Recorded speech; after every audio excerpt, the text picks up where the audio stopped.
সুপ্রিয় বন্ধুরা, আসসালামু আলাইকুম। আমি অ্যাডভোকেট মোহাম্মদ ফুরকান, চট্টগ্রাম জজ কোর্ট। আজকে একটা গুরুত্বপূর্ণ বিষয় নিয়ে আপনাদের সামনে হাজির হয়েছি।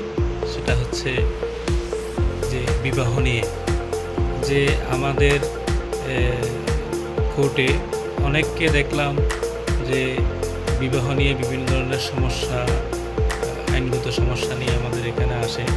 সেক্ষেত্রে দেখলাম যে মুসলিম যে নরনারীর বিবাহের ক্ষেত্রে যে আইনগত বিধানটা রয়েছে সেটা কিন্তু অনেকেই কিন্তু অজ্ঞতার কারণে মেনে চলেন না, যার কারণে বিভিন্ন ধরনের সমস্যার সম্মুখীন হয়ে থাকেন।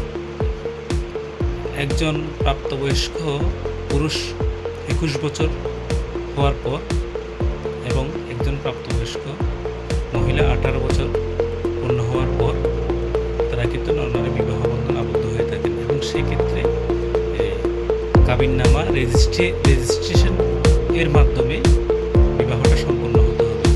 অনেককে দেখলাম মাজারে, মসজিদে বা বিভিন্ন জায়গায় গিয়ে বিবাহ করে থাকেন এবং বিভিন্ন প্রতিশ্রুতি, শপথ এগুলোর মাধ্যমে আপনারা বিবাহ করে থাকেন।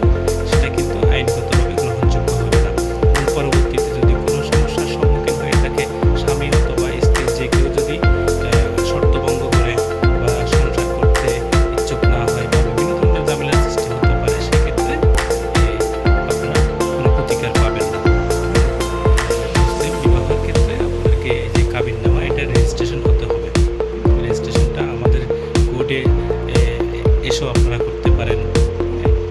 সেক্ষেত্রে আমরা কাবিননামাটা সরকারিভাবে রেজিস্ট্রেশনের ব্যবস্থা করে থাকি। এভাবে যদি বিয়ে না হয় তাহলে আইনগতভাবে পরবর্তীতে কোনো সমস্যা হলে সেক্ষেত্রে প্রতিকার পাওয়া যায় না।